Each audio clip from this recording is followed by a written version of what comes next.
guys, how are you?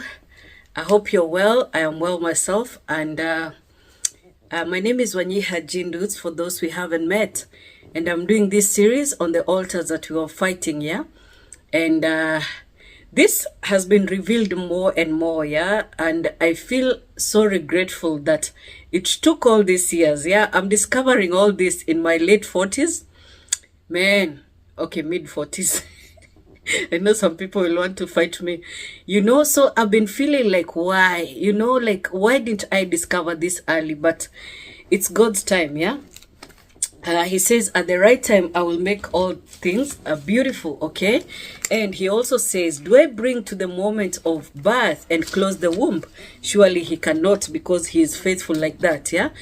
So I left off the last story where I came into Dieppe. I've told you so many things. So I start my debut in Canada, and I meet the most a couple that is white. You guys don't know that white people go through these things, but these people were going through the most.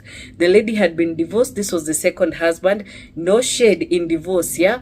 But now they were going through the motions. The lady would drink all the time. You hold a conversation with her, you think you've agreed on a thing. The next time you're in trouble. Perhaps you asked her, can I do my laundry today, even though it was weekend? The house rules were that they're using the machines on weekends. So I was like, this lady is not going to wash, so can I wash? And she would say, sure. The next time I'm being called for a meeting, why did you wash? It's weekend, we already told you. And I'm like, it's because I need my uniform, I don't have enough. I asked her, and she's like, no, she didn't ask me nothing. She is white girl, okay? So I'm looking around and I'm thinking I cannot survive here. And I remember what Monica told me. And so I'm like, you guys, why are you so mean? I didn't intend to do this. Of course, I had the house rules, yeah? And the house would remain dirty. Like, you will wash the microwave, you find it dirty again. And they would tell me, oh, there was an African family living here in that room of yours. They used to cook really stinky meals. Saying all these things about the past tenants, yeah, but nothing ever about Monica or another white tenant, yeah. So eventually Monica now just took me under her wing. She's protecting me, yeah. So we are in November. We are coming on to December. And let me tell you, for some reason, somehow we have had to make peace. I would talk to both of them, and now this woman now would come to my room at 5 o'clock in the morning crying. I've had a bad dream, and she would tell me how the things that they've gone through growing up, yeah. So she used to be abused by a person in the family, and in that season, she found out that her abuser was abusing the children in the family too. Hasn't that been our stories, yeah, in the family, You grow up so unprotected and these things happen to you. This lady is 55. She still has never gotten over all this abuse, yeah? And now I begin to understand that God is bringing me around these people to see the heart, yeah? But why? Who am I? Plus, I don't want burdens. I'm trying to heal myself, So I don't want this. And, she would come, and what do I have? Scripture. The very little scripture I have, I give her. And so she's now telling me more things. But I notice in this place, I can't rest, I can't sleep. This man is so heavy-footed. The house is wooden and old. At 5, he's up roaming around, yeah? So I was like, my God, I'm really suffering. Take me out of here. I was not done, with my assignment in that place. So anyway, we begin to talk, and I tell them, you guys are really actually nice, But it's like you plant good seeds and then you uproot them. You are nice to me today, tomorrow you're so mean, yeah? And they're like, oh, we listen to you, yeah? Eventually, as we get to know each other, and this man would tell this lady cooks so well, her food smells so good. And the other day I found her cooking something, and she gave me, I'm like, that's just an omelette, yeah? And so he's like, let her show you how she did. And the lady is so disgruntled about this, yeah? And I can see just the struggle in the marriage, yeah? And so whenever she gets drunk, she tells me all these ugly secrets about their marriage, yeah? She cannot contain it. So this lady feels very abused. She can't stand, even seeing us like get favor. And now I understand how as we get older as women and we are so bitter in our marriages, what do? We cannot stand to see a younger woman there, married or not. So this is danger, danger, danger, And I remember my prayer had been, God, if you heal me, I will not want to look at the younger women and feel jealousy, especially because I was surrounded by younger women who stepped in when my husband left, okay? And before I left Kenya, God had made me pray for these girls, and I cried as bitterly as you see me crying in Orlando as I'm coming to... Now, that was one of the things that happened before I left Kenya, yeah? So God had made me pray for these ladies and pray over their marriages, and I was like so sorry that I didn't do that as they're getting married already, and perhaps they faced, issues that I didn't know. I was, praying so hard, and I realized now God is showing me married couples. I don't know why, and I was like, maybe this will be us. I can see that, because as landlords, perhaps we used to behave like this. And I was thinking, we are paying our sins, yeah, for when we didn't want landlords around, tenants around. I don't know. There's just something, yeah. God allowed me to stay in that place in 1 month. And by that time, Monica had invited me for Christmas at her house, yeah. In the meantime, I was having a difficult time at work. I was being treated shoddily, yeah. I was working with some immigrants, and at some point, my manager would come in and work with me because he was getting all these complaints I'm not working correctly. The first day I came in, I found a manager who was complaining that she's been sent to a new person and now she has to train, and yet she's understaffed. I'm like, no, I have I have actually done this before. You don't have to train me. So I get into the job immediately, yeah. But he's getting all these complaints, and I noticed this manager who on the first day was so cruel, she disappears for a time, yeah. And so after working in this place for many morning shifts, which is what I had chosen, the morning crew could not stand me, okay? So my manager is like, what? I took this person from a whole other country. What will happen if now she's not doing well on the job? So he takes me to another branch, yeah? And the woman there, the manager there reports I did so excellently. She doesn't understand. So she's like, oh, I love the way she works, the way she keeps her area clean, the way she does everything. And with that woman, you don't sit down. You don't stand even for a minute. You're forever cleaning. If it's not the kitchen, you're in the restaurant. Like, she goes beyond her assignment, yeah, but she makes you do things. So I was like, okay, but she's sending such good reports. I don't mind working with her. So, eventually now my manager is telling me, you work so brilliantly. This woman is praising you. What is wrong in this place? Nobody, wants you to work with them. They're saying you don't know how to do the job. And so oftentimes when I have to work a shift, he would jump in and tell everyone else, go away. I want to just work with Margaret. And he would work with me. We would work so fast. We would work so brilliantly. And he's like, I'm torn. I do not understand what is going on here. You guys are always complaining, but this lady is actually working excellently, So even I don't understand, but I know I'm not wanted, yeah? Now, in this place, as I'm going back home, yeah, I used to take the bus to this place that I'm staying, yeah? So we decided to go for Christmas break because my husband had talked about coming, driving all the way, but it is very far. Orlando is so far to drive to New Brunswick, but he doesn't mind driving. He's Meru, but eventually it didn't work, yeah? So I'm in this place. I'm wondering, wow, now that I've left, who will fill the vacuum, yeah? I'm like, I leave it all in the hands of God. And at this point, I've realized I've gone through all this and I didn't die. What can kill me? So anyway, I'm starting to leave. I'm starting now to make friends. My friend Monica now takes me to her home, yeah? Now, when we go, we didn't say, because we are actually angry at the treatment I'm getting here. And we are grown women, so we don't report. And, when we go, the day we come back, this guy, is like, I called police because this woman, where did she go? She could have disappeared and died and all that, yeah? So he's showing concern, but he's so angry at us, yeah? So we are like, we are sorry. We went home for Christmas, yeah? So it's like we shall go. It's like a place that used to be occupied by the natives, yeah? But that is the home country, that's where Monica comes from. So I'm like, these people, the way they're handling me, I don't like it. And I don't sleep. I never rest in this home, yeah? But they're also making efforts. Like on Christmas Day, this guy makes sure he takes me to work and picks me, and they have a gift for me. I also bring like gifts for them on Christmas. We are trying to settle. We are making a humble home, yeah? And though it's difficult, we are inching closer to peace, okay? And so many a nights I would sit with this woman and pray with her and just talk to her. Isaiah 54 is all I know, so it's all I'm giving, you know. So they even introduced me to their family and all that, yeah.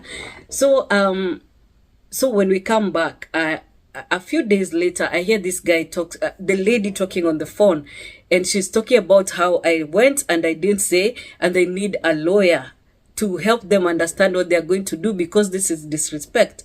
And I'm like, wow. Okay, so I leave, in that instant, I look at the computer. It's December towards the end. We are coming on to January. I look at my computer. I go to Facebook Market looking for a room to rent. And I see one, a beautiful one, wholly carpeted. The bed is golden, amazing. So I decide I'm taking it. I contact the owner and I'm like, can I come today?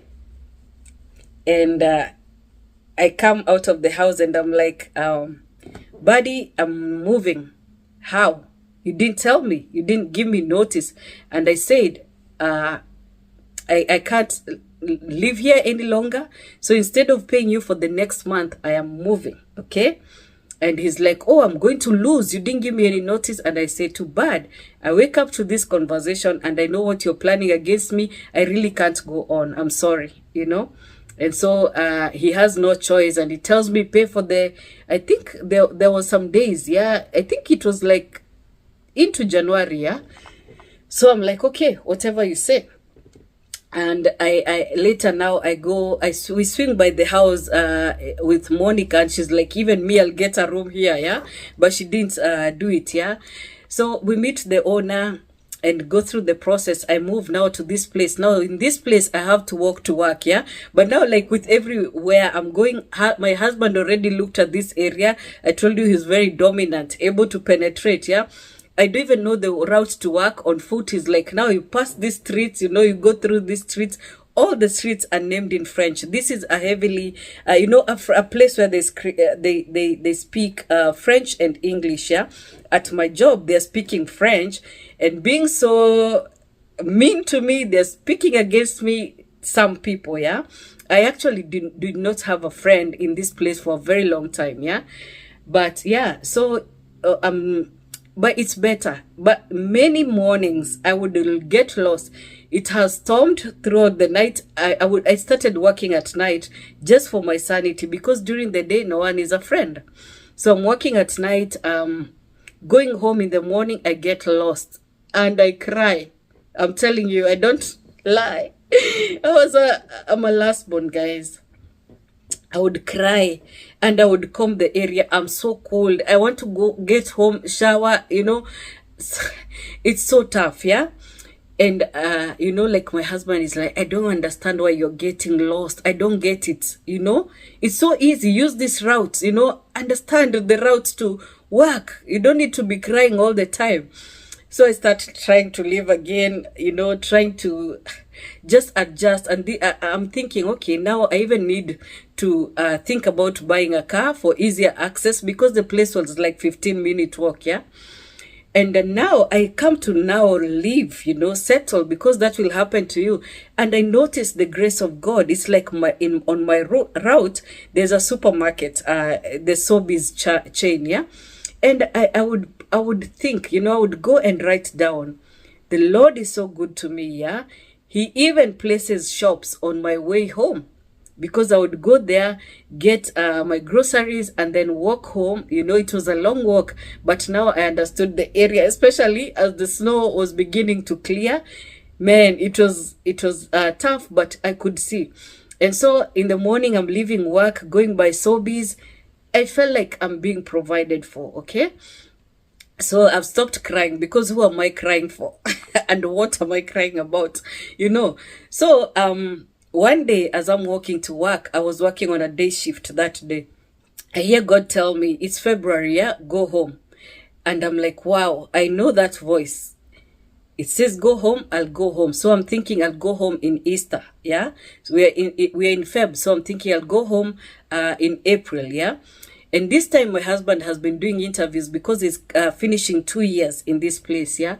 So, so I go to work and I come back. I tell him I had this voice tell me, go home. So I'm coming for Easter, okay? And he tells me, for some reason, I'm telling you, this is mysterious, it's unplanned. He tells me, can you look at your passport? Oh, and I remember you have to have a 6-month validity. Yeah, and so we check. My 6-month validity would end in August, okay? So I had 6 months, yeah? I had, some months, yeah? So we check and we find out that I only have a visa for up till March, end of March, okay? And he's telling me you can't make April. You have to come now.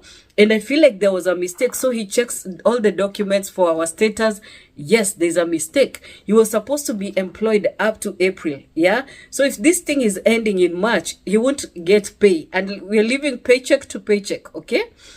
Now, he's like, now you have to come home immediately. And I'm like, God, I don't even have enough money because what I earn goes between me and Mike, who is back in Canada, yeah?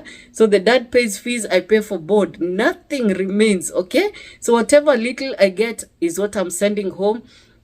I'm really upsetting people because they could see when my husband was abroad, he was taking good care of the whole family. So why aren't you?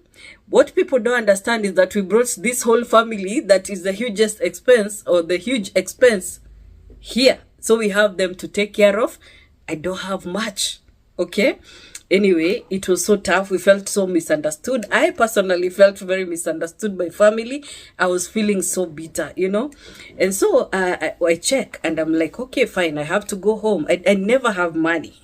If I have money, it's the coins I put, after spending. Or if I'm saving, it's like $100. My goal in that time was that I should save, $1,000 and have it. I withdraw it and put it in my wallet just so I see 10 browns, yeah?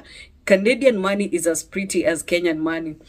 And so I go tell my boss the next day, I want to go home, but in the meantime, I can work for 2 weeks. Give me as many shifts as you can. And he draws up and he's asking me, can you work this many hours? It was 76 hours, yeah? Actually, I had just a week, yeah? It was 76 hours in 1 week. I was like, yeah, I'll do it. So I would come to work at 10 at night and leave the next day at 3. People thought I was crazy, yeah? And they were like, Margaret, do you need the money? I would be like, yeah, I need the money.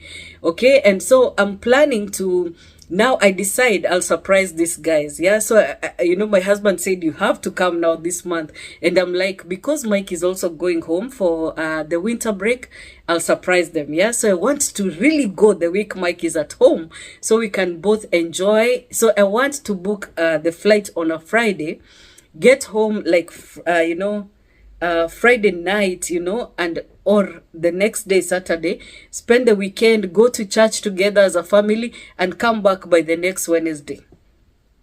It doesn't happen that way, but Mike goes home Friday, and so he's supposed to go back to St. John's, Canada, the next Wednesday, yeah?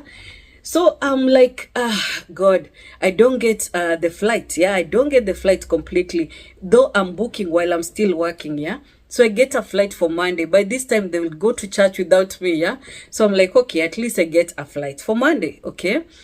Now, I'm working so hard and then I finish that week, yeah? So I'm getting ready to go home, okay? That week, I don't remember the dates, yeah? So I know my flight is on a Monday, all right? So on the D-Day, I hadn't checked online. So I come in and they tell me, we see your booking, but these tickets were sold, yeah? So there's one, you have your ticket for Toronto to Orlando is still valid. So now you have to wait, go through security, wait until we find a ticket for you from New Brunswick to Toronto. And it's your fault you didn't book. And I'm like, God, I know you will honor this. Yeah, you're the one who said to go home. So I wait. And now it was so stormy. The flights are, just like there was a problem with flights. Yeah. And so our flight, which was supposed to leave at 2, yeah, I was supposed to arrive in Orlando at 9:30 at night. Yeah.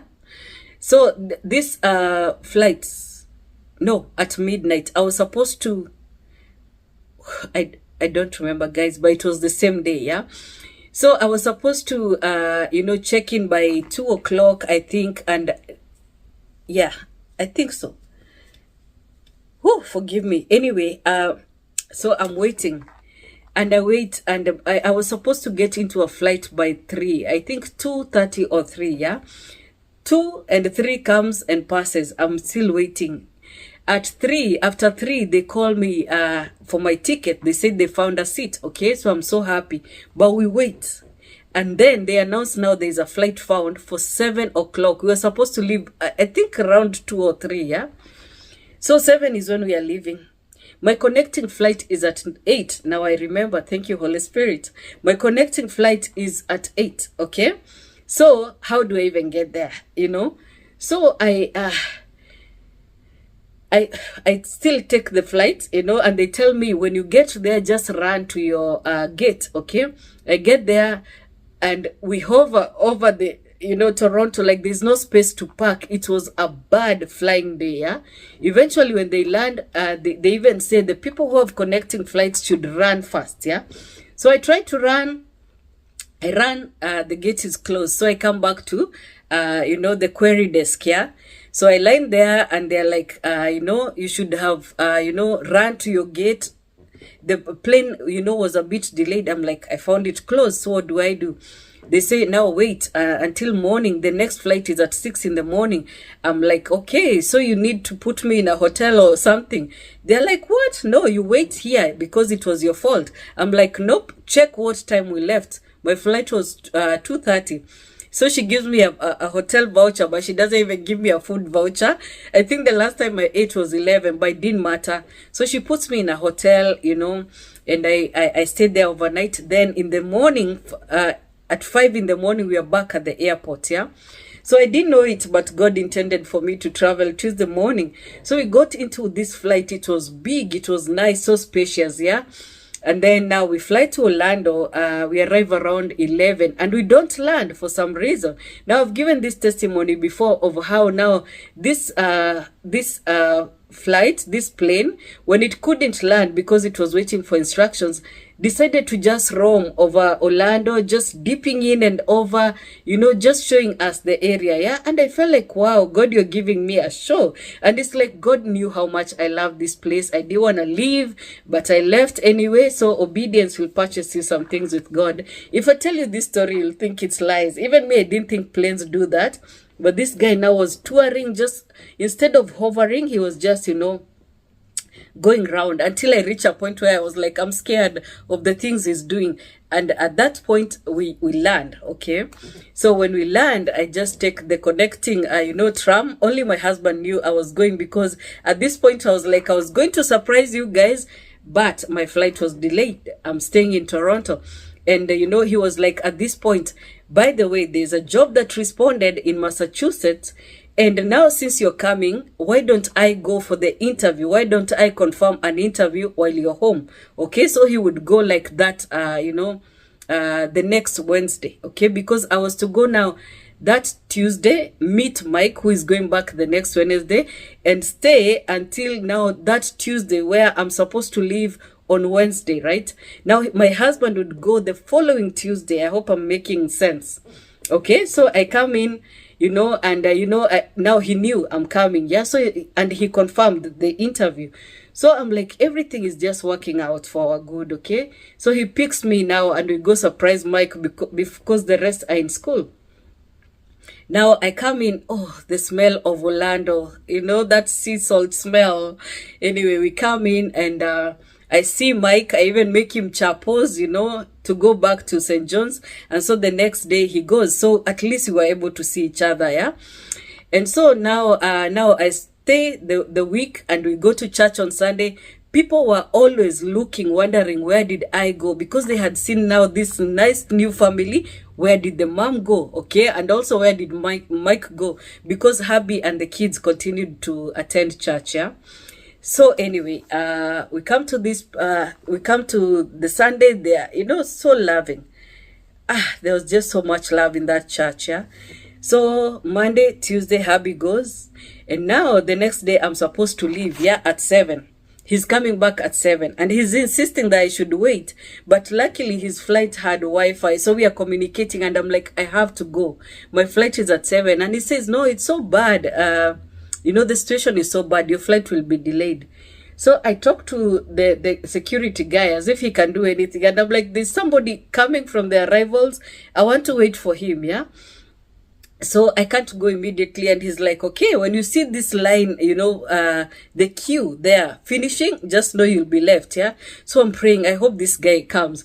And he's like, I'm just coming. I'm landing, I'm landing. And so he's like, I'll run all the way. So let's meet on a certain gate. Yeah. And what were we meeting for? He's coming at 7. I'm supposed to leave at 7. Why are we meeting? And, he comes, we just hug and, go bye-bye. Why were we waiting? Anyway, so I get into the line and I ask people to, just allow me to go to the front. My flight is going to leave. But what happens? They take my suitcase because I had put ugali flour that I used to enjoy in Orlando, and they say it seems like there's some drugs there, yeah, so they have to check it. So my flight goes away. Now I have to take you back. In the time I've been in Canada, my husband was still looking for work there, even though like everywhere I approach, the gates close, yeah. And I had tried McDonald's. They said we are not skilled enough to be sponsored for permanent residents. Okay, so I have to look for another door. And so my husband was looking for a job in Halifax, yeah. Now he didn't get it. Now Halifax also is the place I was supposed to come through, okay, as I'm coming with this flight, yeah. So my stop should have been Halifax and then New Brunswick. They're just neighbors. I come, I miss my flight. And now when I go, I still insist I have to go away the same night. They tell me there's a flight for the following day. I'm like, nope, I'm going back tonight. Please look for a flight for tonight. And they say, the flight for tonight will go through Toronto. I'm like, okay, as long as I get to, New Brunswick. And they're like, okay. So they organize for that. And I take it, I think, 2 hours later. So I go back. But I don't go by Halifax. For some reason, we kept missing this place, yeah? I don't understand up to date, yeah? But anyway, I arrive the next day, yeah?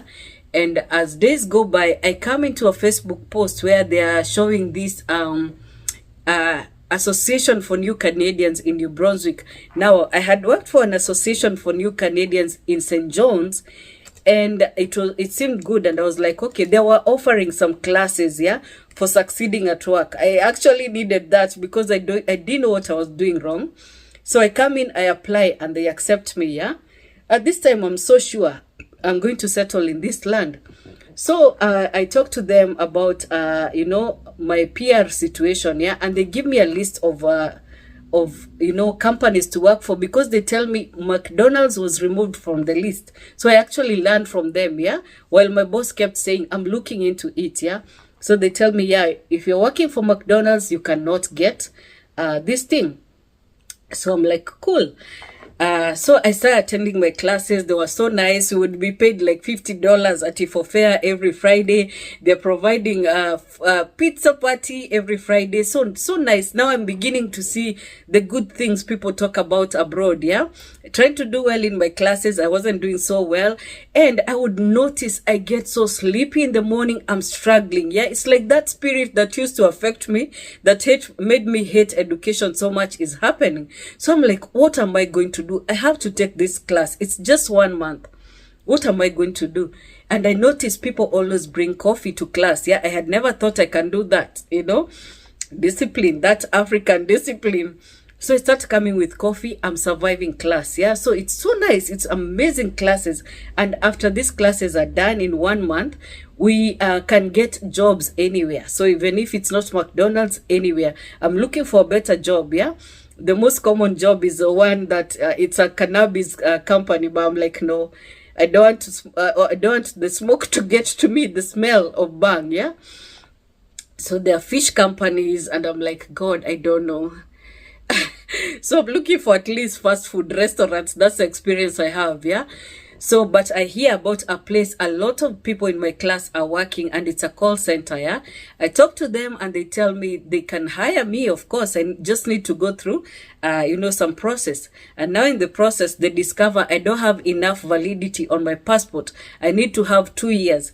In the meantime, we can't even apply for Kenyan passports because the embassies are closed. Yeah. The embassy, I think it's in Quebec, Kenyan embassy in Canada. And then the Washington one is also closed. But because when I came to the US the first time in Orlando, I had joined the group, the women group. Somebody said in the group that the Washington embassy is now open, yeah? And this is a time I'm thinking we already, like it was after some time we're coming into the summer. I think spring, and I had talked to the guys because my son would be closing school. I had talked to my boss about hiring my son for the summer, and they say we don't do short-term, employment. But since it's your son, I tell them he'll be coming every summer because now we are settling in this place, yeah. And Mike wasn't getting a job in St. John's for some reason. The guy was doing very badly in St. John's, yeah, not even doing very well in his classes. So because now the dad knew he was coming here, he talked to him like, Mike, would you like to come here and do a different course? You don't have to stay there. We understood his passion and what he was going for. But now Mike is very obedient and he listens to the dad. He's like, okay, because he's not getting work, he's losing weight, he's not doing okay. Okay, so now I tell him, now you can come to my job. I got you a job. And I even rented him a room because Africa, yeah. So it's so coincidental that the person in my in my roommates, yeah, because we were living in a basement, very nice place. Each one has their room, 3 tenants, and then we have a kitchen to share, yeah. Wholly carpeted, so nice. This person who now Mike comes to occupy this room was now moving upstairs. I'm like, wow, we'll have rooms next to each other. This is meant to be. So Mike comes in and starts working in McDonald's.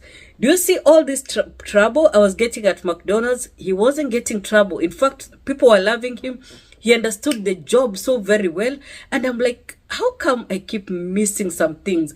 He's doing brilliantly well, okay? And now the boss who on the first day was so mean to me and disappeared, comes back around that time, and I see a cast on her leg. It seems the whole time she was away, her leg was broken. Okay, is it a coincidence? In 2 places, people who were mean to me had to stay away for a time. Anyway, she's back. She's nice even to Mike. And now, I'm done with my classes. And one thing that also happened, I got to file my taxes for that year. Since I started working in McDonald's, I filed taxes for that year. I think I get a lot of money. I get 1,600, yeah. So I got my browns to put in my wallet, yeah, which was really silly. I had to return them into the accounts and help pay bills, okay. So, but anyway, that was so exciting. So by the time Mike is coming in, at least he finds a fully stocked fridge, We are so happy, yeah. So relaxing. And then now we have to deal with this passport issue. And now it seems we have to go to the States because the Washington embassy has opened. Also, now, because now my hubby was supposed to, finish in April, and he got this job in Massachusetts. So he's coming now. And we don't even have enough time on our passports. Yeah, you need to have 6 months validity. So now he has to come pick us with the new status, so that we use the status to cross. Yeah, and we thought, oh my, it's going to be so hard. But I tell this woman, for some reason, because I'll be away for 2 months, I can't pay for rent. Because I'll be away, I can't pay for rent for 2 rooms. I'm thinking I need to release these rooms until I come back. I'll come back right here, okay? And we agree, of course.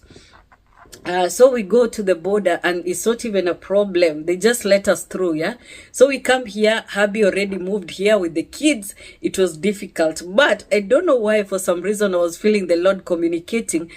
He needed to move with the children himself. And even the space wasn't there, right? Because they have to use, a U-Haul and drag the car, yeah? Like, carry the car. I couldn't drive then in the US, yeah? I did have a deal, So, just space for him, the driver, and the 2 kids, yeah? So they did that. It was difficult, but they did it, yeah? So coming in, I cannot believe I'm seeing my kids again. I was supposed to come in anyway, because with this new job, he would go away for training. I needed to just be here to watch the kids. So that would be happening a lot. Yeah, me coming over, but I'm thinking I have to live in Canada, you know. So in this place, I wasn't dreaming. I was like, instead of dreaming, I was having nightmares, okay? Sleep paralysis, all of that. I would wake up screaming and running for the door. That is what was happening here. So nothing that I could tell that like God is communicating with me, you know. I learned some things, but really this place wasn't mine to dream, okay? I had no sense of direction in this place. God was quiet, yeah? But now we leave. And when we go for the passport, because we had to do that before he leaves, we learn they're going to take 2 months. That is when we learn it's going to be 2 months. And now, clearly, it's like I had insight or foresight, yeah, for, you know, just leaving the place, yeah. And so we have to stay now with Mike 2 months. Mike is gonna stay, and I believe I'm going to go back to Canada, yeah. So when we went to Washington, like, the people were so nice to us, and I'm thinking, my God, now I'm seeing my people, you know. I'm seeing a lot of Kenyan people. And then we come here, I hear a lot of people now on Kwitu. I hear about you know, Kenyans abroad, this Boston, you know. We are living in Worcester, though. I don't know what is going to happen.